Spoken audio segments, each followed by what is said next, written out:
Now, here, all right. Right livelihood means that one should not engage in the business of weapons, human beings, meat, intoxicants, and poisons. Also means that our livelihood should not be in conflict with the 5 precepts, which can include unskillful intentions of scheming, belittling, and pursuing gain with gain. Even in suitable occupations, we should try not to intentionally promote lobha, dosa, and moha. Please remember these are Pali words if you can. It's greed, hatred, and delusion, because it's not a literal. When you see greed, hatred, and delusion, it connotes certain things, right? But when you say lobha, dosa, and moha, we understand that it's the definition, it encompasses a lot more. Okay. Now, at its core, our livelihood should not serve as a means of harming self and harming others. So my next question is this: is it okay to be rich? What is the Buddha's attitude to wealth? Before that, we will first look at the Buddha's attitude to poverty. Now, poverty means not possessing even the basic material requirements necessary for leading a decent life. All right? Because isn't poverty suffering in the world for one who enjoys sensual pleasures? Yes, Bhante. If a poor, destitute, indigent person gets into debt, isn't his indebtedness too suffering in the world for one who enjoys sensual pleasures? Yes, Bhante. Now, the Buddha went on to say that if the debts cannot be settled, the borrower is prosecuted, and failure to pay can lead him to be imprisoned. Thus, getting into debt, being pressed to pay, becoming bankrupt, and being arrested and imprisoned, all these are forms of suffering that can originate from poverty. The Buddha also said that when people in authority neglect certain sections of the community and let poverty increase, there will be deterioration of morality. Steve? Yeah. Sure. The king established guide and protection, but he did not give property to the needy, and as a result, poverty became rife. With the spread of poverty, a man took what was not given, thus committing what was called theft. Now, another sutta called the Kudadanta Sutta, DN5, also points out that when material needs of some citizens are not adequately met and are oppressed, exploited, and marginalized, they will resort to criminal behavior. So we now know material poverty can therefore lead to spiritual poverty. Right? Now, for us staying in Malaysia and Singapore, we are all not in poverty. But let's say, for example, if you have to do 3 jobs, work from morning to night because you have a big family to feed, do you think you have time for Dhamma practice or to even sit down and meditate? Very difficult. And also from these 2 suttas, we can see that the Buddha does not support or glorify poverty. What if I'm destined by karma to be poor? No use working hard, right? Since I can never be rich. If you think this way, you do not have right view. Karma is not a deterministic concept because every day is karma making moment. If not born into riches, but you work hard and not make mistakes at work, you spend within your means, you will still have your nest egg. Right? It doesn't mean just because you're poor, you have no opportunity to get a full education or to work. Right? And also you must understand that karma, like anything else, is anicca, impermanent, and therefore subject to change. And it also does not mean that once you are rich, you are set for life. That means karma can influence your life, but not determine it. A person can still improve his status in life if karma is the reason he is poor now. All right, Steve? Yeah. Okay, even if a stupid person gets a huge inheritance from his parents or grandparents, he won't be able to prevent himself from creating a lot of bad karma with it. An intelligent person, though, even if he has only a machete to his name, can use it to set himself up for life. Right? Therefore, as long as one is willing to work, spend within one's means, one can safeguard against poverty. Because if one cannot afford the basic requisites in life, all right, what are they? The basic requisites: you need a roof over your head. Number 2, you need to have food to eat. Number 3, you need to have the clothes to wear. And number 4, access to medication. And all of us have these basics. In fact, we have a lot more than the basics. Okay. So if you don't have these basic requisites, then it's very hard for spiritual development, because you'll be living paycheck to paycheck, worrying about being evicted from your home, about when the next meal is coming, worry about doctor's bills.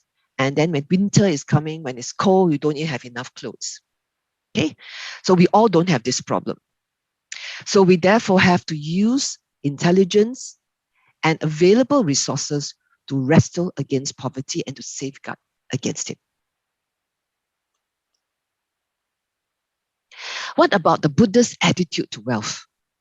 Since being poor is dukkha, does this mean that the Buddha advocates accumulation of wealth? Steve? Householder, there are these 10 kinds of persons who enjoy sensual pleasures found existing in the world. What 10?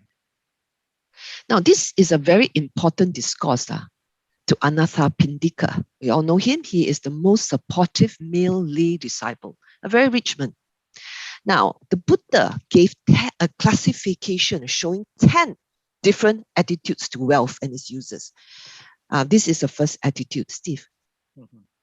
Here, householder, someone who enjoys sensual pleasures, seeks wealth unrighteously by violence. Having done so, he does not make himself happy and pleased, nor does he share the wealth and do meritorious deeds. Okay. Now, I'm going to show you the slides next.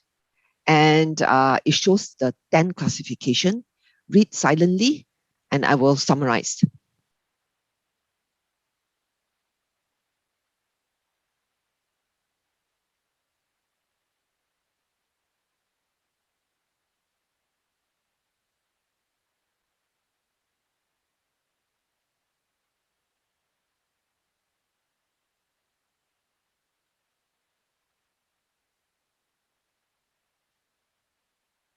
This is a summary showing in all 10 attitudes. Now, I'm going to summarize this. Don't worry if you haven't finished reading. There are 3 variables. What is important is read the top part in yellow. Okay. Now, the first variable is how wealth is acquired, whether it's righteously or unrighteously or both. The second variable is whether wealth is used for one's own benefit. Example, right? When you can afford to buy a new mattress that's good for your back, but you're so stingy that you're using a very old mattress because it's from like Simmons, and you refuse to throw it away even though you're suffering from backache. Okay, or you save on yourself so much you don't buy fresh fruits and vegetables to get the nutrients. You go and eat processed food from the can because it's cheaper. Right. Number 3 is whether you use this to benefit others. So number 3 and number 4 comes together. Dana. Okay, for example, your parents are retired. Do you give them allowance so that they have less of a financial worry? All right. Do you give your family or your relatives treat? Do you buy birthday gifts for your partner, your spouse? Right? Are you very calculative? Meritorious deeds here, of course, is self-explanatory. It means donation. Okay. Now, separately, this table can be divided horizontally into 3 categories. These are people who love to hoard wealth. They don't spend it on other people, and they don't even spend it on themselves. Okay? So this not so common. Now, I show you a lot of people fall into this category in green. These people spend only on themselves. They do not believe in sharing wealth with others or perform meritorious deeds. They do not believe in donation to help the needy, nor even give their parents an allowance, even if they can afford it, or they're very calculative. Now, This next category will show people who put their wealth to skillful means. The best is, of course, those who rank positively on all the three variables, right?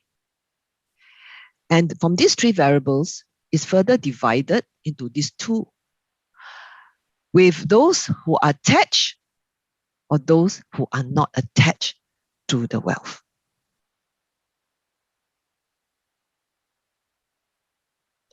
These four attitudes to wealth make merits. So let's review them in terms of the three bases of meritorious deeds, which is dana, sila, and bhavana. All right? Sila is morality. Bhavana is the whole practice, the cultivation. And this dana, sila, bhavana represents a person's spiritual progress on the Noble Eightfold Path. Now, these are the people who cultivate dana.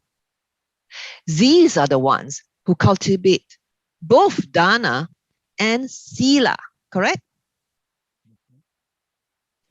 Only number 10 are people who cultivate all dana, sila, and bhavana.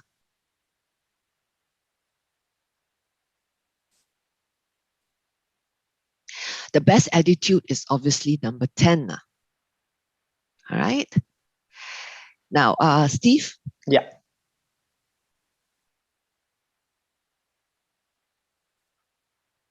Of these 10? Of these 10, okay, the foremost, the best, the preeminent, the supreme, and the finest is the one enjoying sensual pleasures who seeks wealth righteously without violence, and having obtained it, makes himself happy and pleased, and shares the wealth and does meritorious deeds, and uses that wealth without being tied to it, infatuated with it, and blindly absorbed in it, seeing the danger in it and understanding its escape.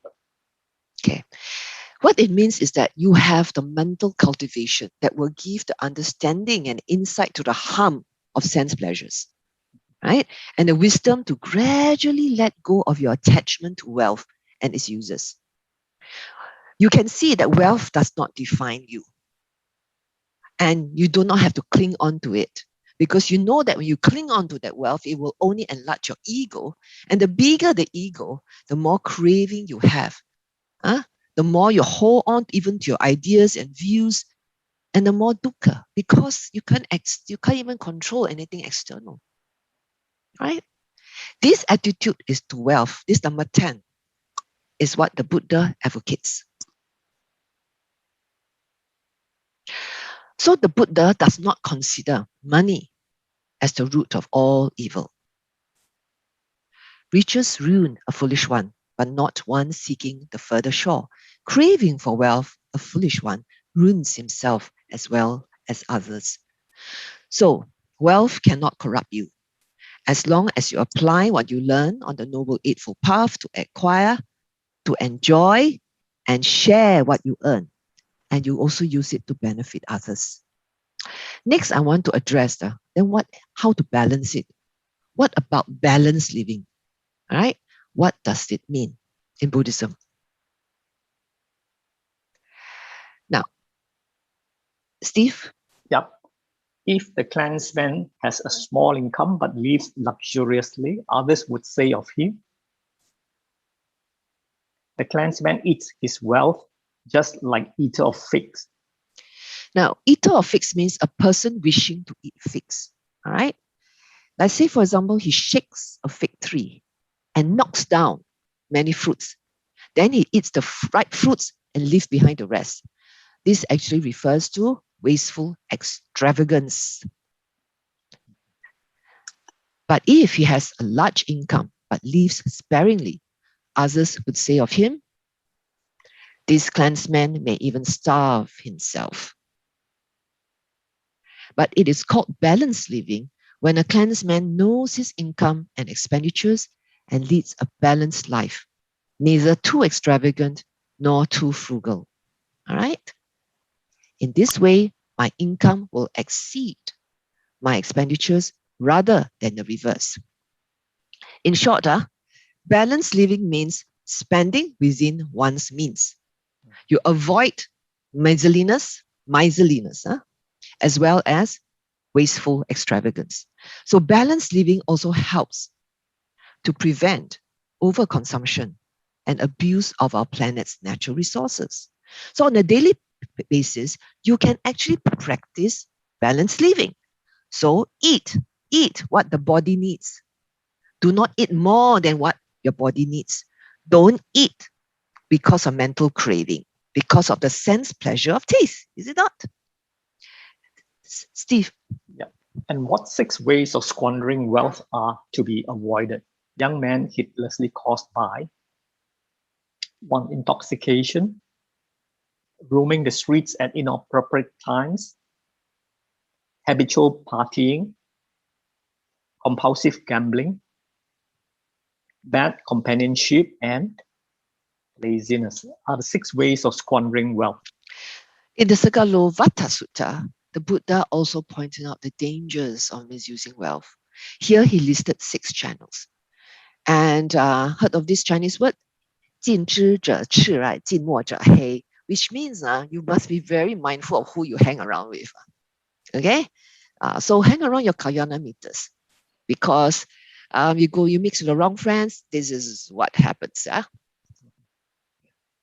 So in the Buddhist economics, there is no ceiling to affluence. But sharing wealth with others and giving away for meritorious reasons, right, is important. Now, a person who does not like to share will say that if I donate, right, then it automatically sets a limit to the wealth gain. Wouldn't that make us unhappy? After all, there is no such thing as enough money, right? So to answer this question, we have to go back to the 4 noble truths. Now, the first noble truth, we all know, right, what suffering is when money is concerned. For example, you want more money because you want to have a Porsche car, you want a BMW, you want status, you want respect, you want to join politics, blah, blah, blah.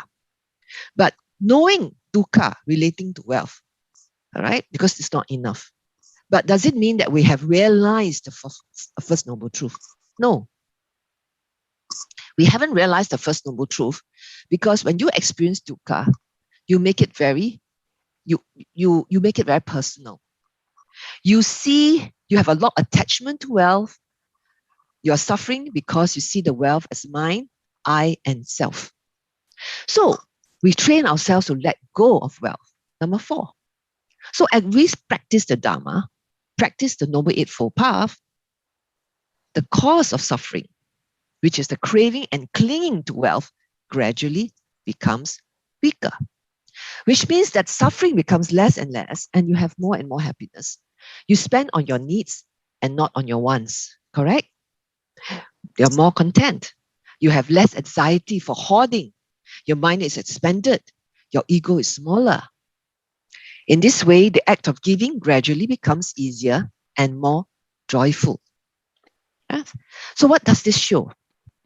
That to live life skillfully and be truly happy, you need to develop all 8 factors of the path, which has dana, sila, and bhavana in it, and which also conforms to the teachings of all the Buddhists, right? Avoid evil, do good, don't stop there, you purify the mind. Okay? Now, by applying the Noble Eightfold Path to household life, the Buddha gave a new meaning to affluence that is not found in any other teachings. As we have learned last week, making money is just a means to our goal. The goal is happiness for oneself and for others. So how many kinds of happiness can arise from this 10th attitude to wealth? First, you have happiness of ownership. Knowing that you have accrued wealth by righteous means. Happiness of enjoyment. You derive, all right, happiness from enjoying the wealth, sharing the wealth with others, able to perform meritorious deeds, able to afford, meet your needs, your basic needs. Then happiness derived from being free from that, which means you manage your wealth skillfully, you have balanced living, you spend within your means, all right? You don't have credit card debts, all right? And then happiness of blamelessness means in terms of mental, verbal, and physical actions. So the Buddha then divided these 4 types of happiness in 2 portions. The first 3 refers to happiness accessible to everyone. Okay, can make that. How about the 4th type of happiness? Steve? And what is the happiness of blamelessness? Here, householder, a noble disciple is endowed with blameless bodily, verbal, and mental action. When he thinks, I am endowed with blameless bodily, verbal, and mental action, he experiences happiness and joy. And this is called the happiness of blamelessness. This happiness of blamelessness belongs to those who are enlightened, the noble disciple. That means you have at least a first stage of fruition. And this kind of happiness can only be achieved, all right, if you have the 10th attitude to wealth. The Buddha went on to say, while seeing things clearly, the wise one knows both kinds of happiness. Now, in this sutta, all right, he also go on to say, the other is not worth a 16th part of the bliss of blamelessness. So the Buddha confirms that it is possible for a layperson with a job to be enlightened. All right, there are 4 stages of enlightenment. Is able to reach the first state of a sotapanna. Now, a lot of householders during the Buddha's time achieved the first stage of sotapanna. But to attain this quality of blamelessness, we have to cultivate our minds. There is no shortcut, right? Which brings us to the next section on right livelihood as part of mental cultivation. All right, that means you still can get your fruition even when you hold a full-time job. Right livelihood is important as an aspect of purification because if one pursues wrong livelihood, one becomes hardened and set in a groove of unwholesome action. This is by Ayakema. Steve? Yep. A killer of animals in an abattoir, for instance, will have to deaden his compassion in order to continue that kind of work. Otherwise, it is hardly likely that he could go on with it. Such a person would become hardened and would lack love and compassion for other beings. Okay. Now, killing is just one aspect of wrong livelihood. If you live your life, right, as a con artist or a pimp, or your job requires you to lie on a daily basis, you are habitually violating the precepts and you harden your mind against honesty, compassion, and kindness and all other skillful mental qualities, right? So choosing the right type of jobs is right livelihood in the broader sense. On a more practical level, right livelihood is also about how we execute the job on a daily basis. We have to ask ourselves, are we simply doing a job to support ourselves and our families with no consideration to the mental state other than to earn money? But whether happy or not happy, right, we still have to work. So how to be happy when we have a job that places our mind in a very bad state? Since we have to work, right, we choose to work happily. Or else in your daily living, right, much dukkha, there will be a lot. And it is easier to be happy if we have a job that does not breach our precepts, that does not require deception and dishonesty. So we have to watch our minds. It's much easier to watch our minds.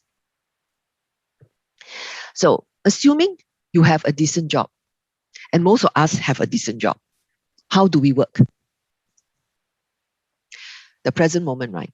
We put your mind to the present moment, no matter where you are, what you are doing. All right? And who is the most important person or people in your life right now? All of you here in this Zoom space. Me, right? The person in front of you is, your hearing is me. So I'm the most important person in your life right now, right? So when our minds are truly intent on our work in the present moment, you're very mindful. At the very least, you will not have distracting and irrelevant thoughts. No mistakes will be made and you work efficiently, not worrying about this or worrying about that, anxious about this or that, impatient with this or that, complaining about colleagues and your boss. Impatience is when your mind jumps to the future. And when we practice right livelihood on a daily basis, we are no longer just dealing with factor of right livelihood alone. Let me just bring this. Now, if you pay attention to the present moment, means mindfulness, right? Your work right here and now. And right mindfulness will lead you to right concentration. Your mind is less cluttered and less agitated. And mindfulness helps us refrain from unwholesome actions and cultivate wholesome states of mind. And this is moral conduct, which in turn further purifies the mind. Because you're very mindful of what you say, what you think, and how you act. And mindful cultivation with patience and diligence and perseverance in acting skillfully is based on wisdom. Correct? And wisdom, which acts as a guiding principle, which directs our minds in the correct direction. At any moment, when you practice the Dhamma correctly, you will have all these 8 path factors in your mind. And what do we do to cultivate wholesome states of mind? Number 1, we can practice right speech in our verbal communication. Very important. Right? Only talk when you can improve the silence. Right? Instead of judging and criticizing other people, this is number 2. We generate goodwill and mentality and have a neutral mind.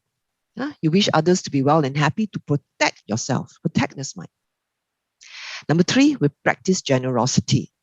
We support and help our colleagues and others around us when asked. Right?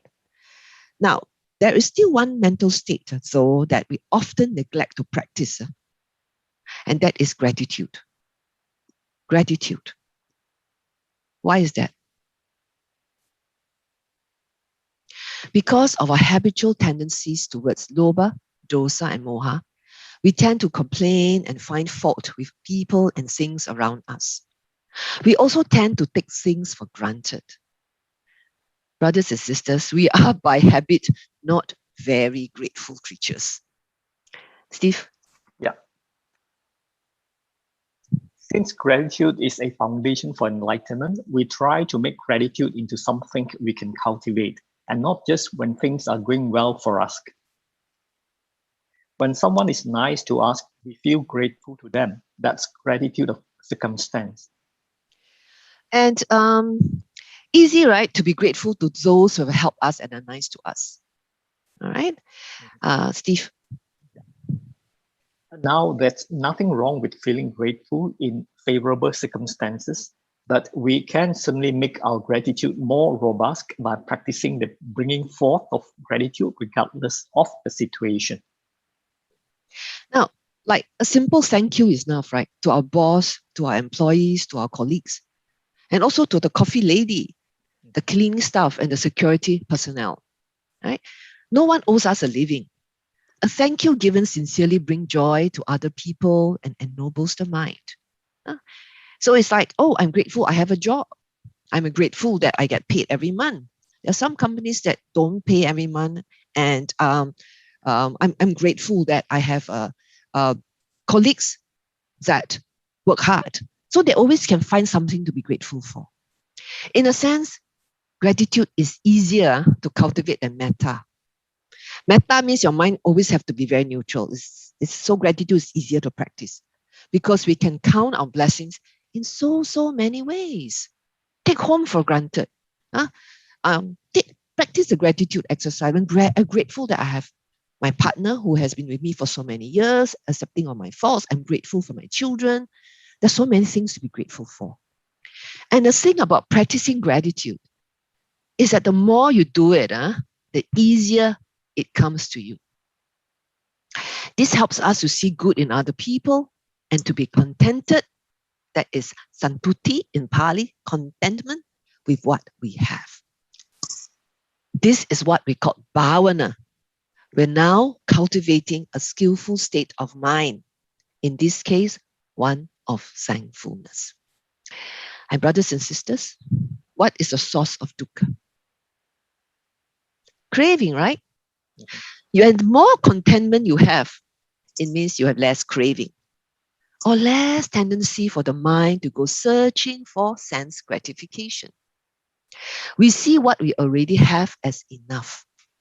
Our sense of entitlement is not so strong, and we don't take things for granted. In this way, gratitude forms the foundation for enlightenment because it tames the mind. It civilizes the craving. The mind becomes less agitated, more joyful, more conducive to meditation and for Dhamma investigation, vipassana. So still possible to cultivate and get your first fruition. At the very highest level, we practice renunciation. Renunciation or letting go of our attachment to wealth and its users does not mean giving up or throwing it away. It simply means we don't cling on to it. And this is not something that happens overnight. The Noble Eightfold Path is a lifelong commitment with gradual training, gradual practice, and gradual performance. In the beginning, it is difficult not to get sucked in by various sense pleasures surrounding us in our lives because that's what we are used to and what comes naturally to us. You do not know, if you do not know the Dhamma, you see the happiness as dependent on the fulfillment of your senses. But because you know the Dhamma, you know the happiness or dukkha comes from your own response. Not only that, right? A lot of us measure our achievements in life by how much we earn, how successful or famous we are, and how much sense gratification can we buy with our wealth, our fame, and success. And to practice renunciation, we must always bring to mind the second noble truth. MC? The second noble truth, it is craving which brings renewal of being and is accompanied by delight and lust, and delights in this and that is. The Buddha gave us 3 categories of craving as ways to investigate the Dhamma, right? Here, craving for sensual pleasures, craving for being, and craving for non-being. So every time an energy of craving arises, every time that energy arises, whether it's craving for pleasant feelings or resistance to unpleasant ones, that's what the mind does, literally a whole day, right? Craving for pleasant feelings and running away from unpleasant feelings. The mind is always out there searching and searching. All right. So whenever that craving arises, you recognize them and allow these conditions to cease just by bare attention, alertness to them, and patiently enduring. Because you know the Dhamma, right? All right. If you're meditating for a while, you'll be able to see the mind and know the mind. So when craving arises, you look at the energy of craving. All right. You don't think about the craving because when you're thinking about the craving, what happens is that you're feeding the craving. All right. Why I need them, why I don't want them, then rationalize, blah, blah, blah. I'm looking at the energy of framing. Mind sees mind, right? To allow cessation means that we have to be very kind, very patient, and humble, not taking sides with the good, the bad, the pleasure, the pain.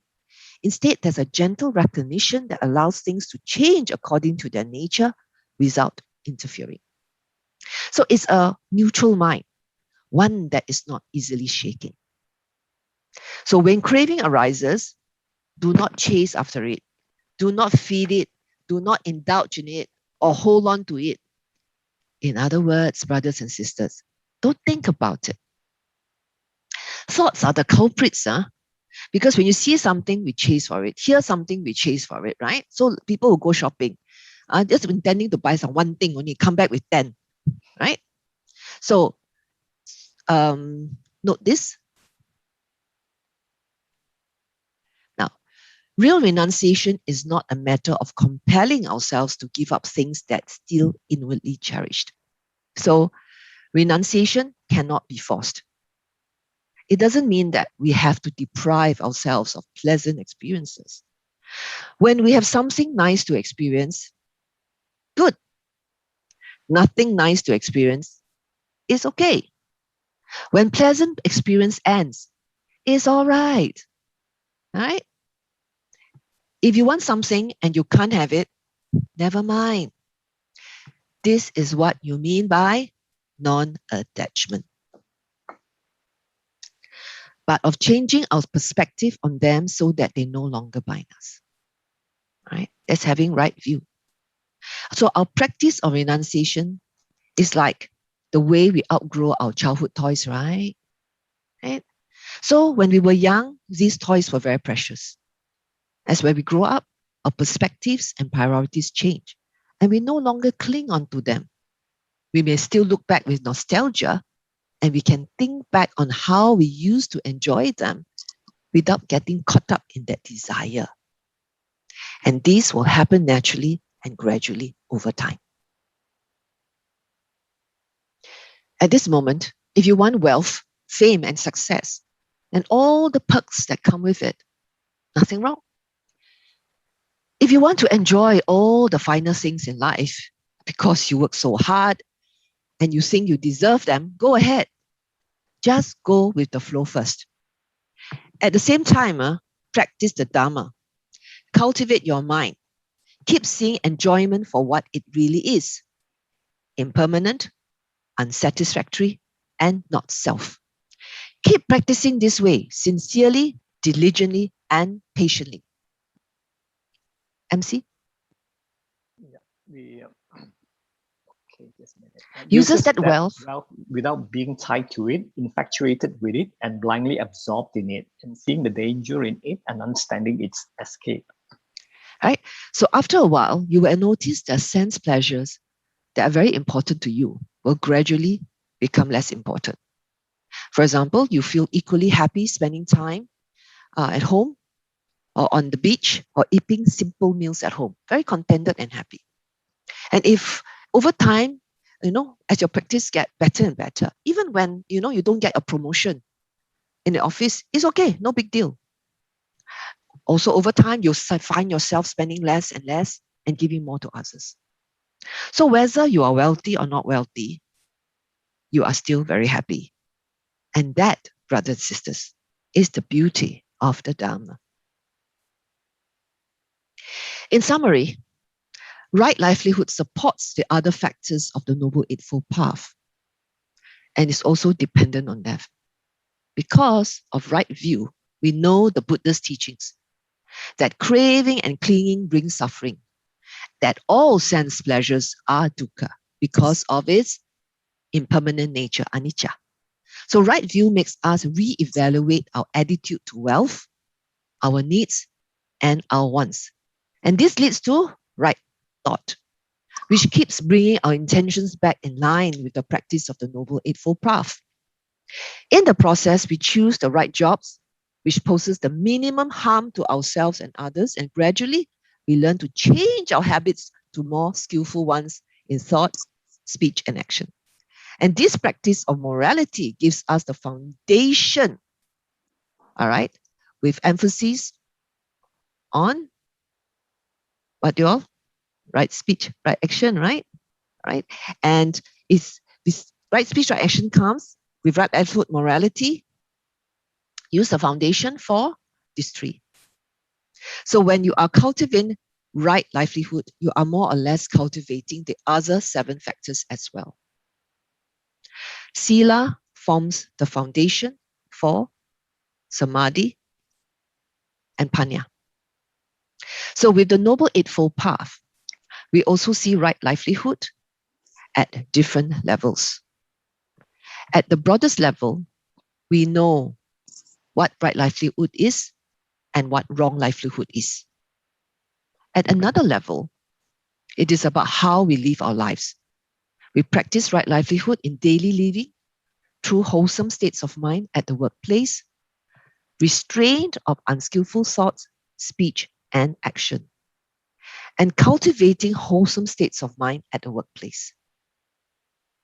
And then at the highest level, all this help in the practice of renunciation so that we can enjoy what we earn without being attached to it. Now, for point number 1, even if we are not in a right livelihood now, because it's just very difficult to change jobs, we take the opportunity to do as much good as possible. And when the time is right, we can then make the move to a more suitable job.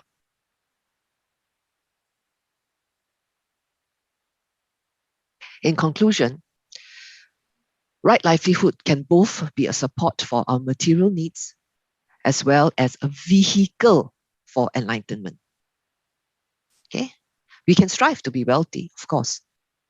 Now, remember this, money is not the root of evil. Only when there is endless craving that is supported by wrong view, wrong direction, wrong moral attitude. However, if wealth is earned and managed righteously as advised by the Buddha, it will bring happiness.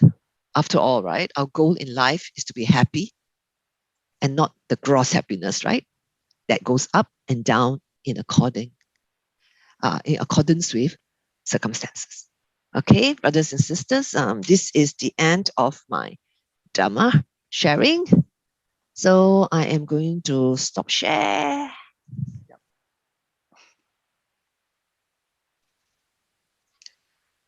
All right. Yeah. Okay. Yeah, thank you, Sister Okay, Sue, for this very interesting Dhamma talk here. So perhaps I think it's a time for a bit of question and answers.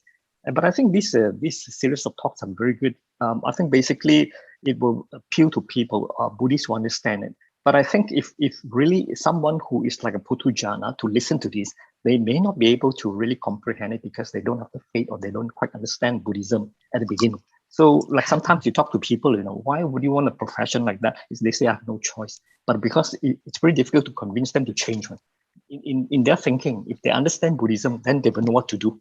So it's a question of telling them how to become a Buddhist and learn they slowly from there. Just my thoughts on it. Yes. Actually, when I first started practice, it was not very easy. I mean, I remembered my start on my practice lah.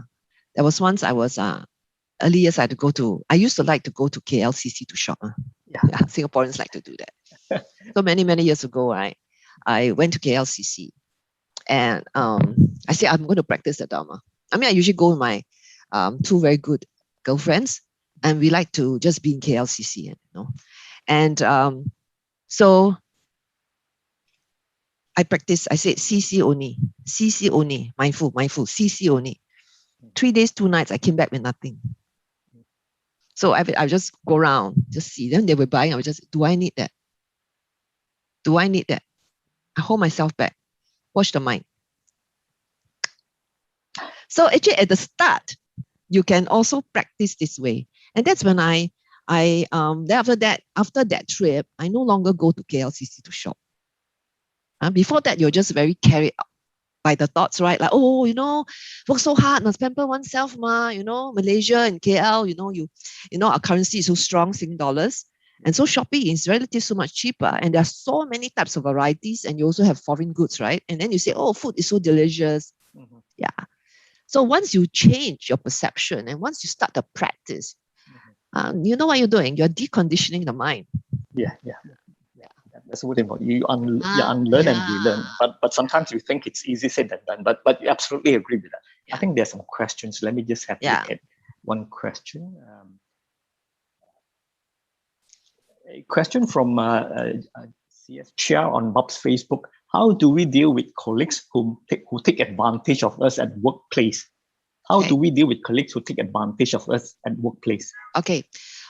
Is there a channel? I mean, in all companies, there's always a channel which you are able to to seek redress, right?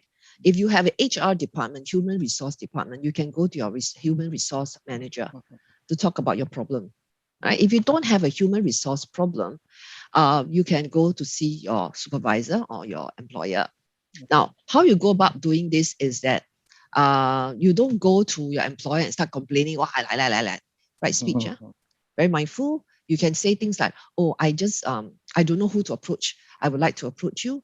And because it's how I feel, whether the perception is right or not, this is how I feel. I hope that you're able to help me. And then you talk about the problem and to say that I hope that you're able to mediate. Something like that. So it doesn't come out as divisive speech. For those who attended my talk on divisive speech, you must understand that the moment you have divisive speech, it doesn't reflect well on you also, right? Okay, so this is how you go about approaching it. Yeah.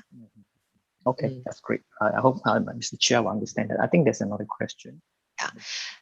I mean, you're able to talk to your colleague directly, lah. All right, and but that depends on your relationship with the colleague.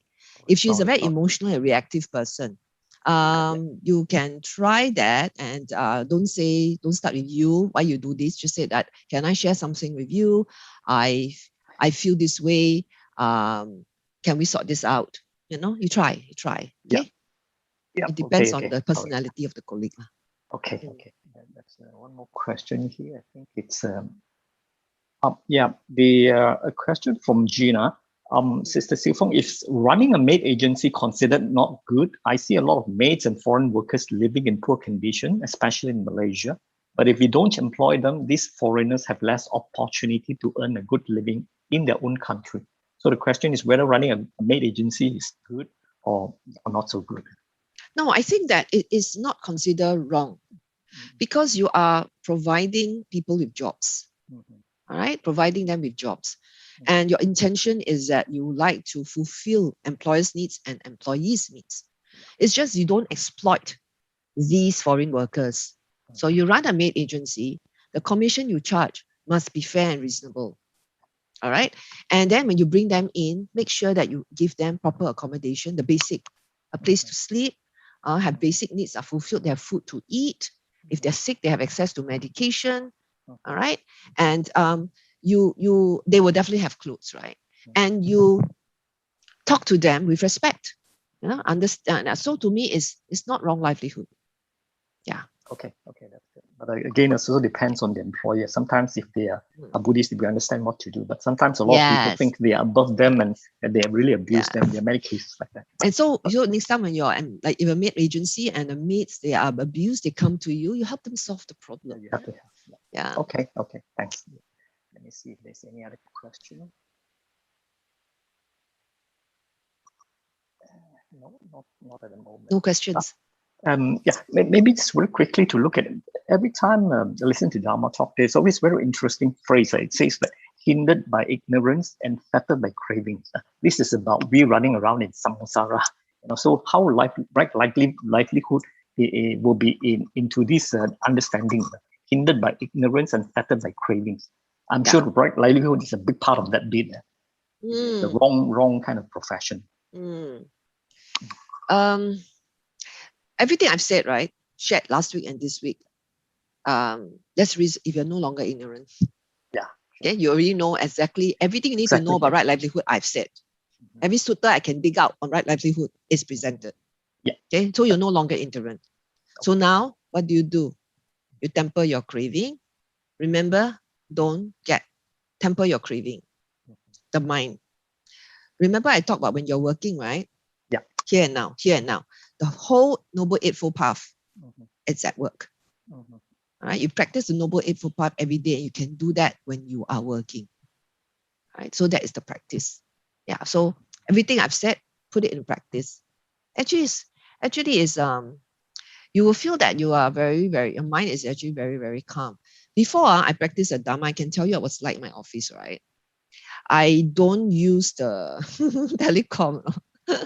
No, my lawyers are there, and then I'll just go like, Jenny, when? I'm really type A personality. Very kanchiong Taiwan. Totally, I'm like that. So after I started practicing the Dhamma, okay, nowadays I pick up the phone. Can you please come to my office? And it becomes very natural. Your mind starts to decondition. It's just amazing. A lot of people now say that I'm so different from what I used to be like. Okay? How long was that when you compare, make a statement? Maybe 10, 20, 30 years ago? Yeah. Like probably at the beginning of work. From what I used to be like 2015 years ago. As I said, Dharma practice is a gradual process. I'm still type A, So I remember, I think I may have shared this story before with you guys, where I was actually in court, and it was a case that was very, very, very difficult. It was a very difficult, she'll lose type of cases, discovery interrogatories. Even though I do matrimonial, I do very contentious matrimonial litigation. It was a very contentious case. And I remember that morning I just did metta meditation. So I went to court, and it was my learned friend is very emotional because it's like he feels so strongly about the case. So we went to court, and I was doing metta, so my mind was non-judgmental. I wasn't judging anything. I was just doing my job, and I just be very mindful. And I was submitting the case. Also, to me, I don't go to court to fight. It's not about the win and lose. I go to court to do my best and to persuade that judge. Right? If I can persuade that judge, how best to persuade that judge? Not by being fierce or aggressive, isn't it? Right? The energy must be good. So I was not judgment, very clinical. After the whole case was over, I remember the judge said, Mr. Why don't you learn to be like Miss Fu? Look at her. Not emotional. Don't need to get so worked up. Okay? And even though there was a case I was supposed to lose, I won half of it, half of the prayers. It was not bad, So can you imagine? It helps in the Dhamma practice, yeah?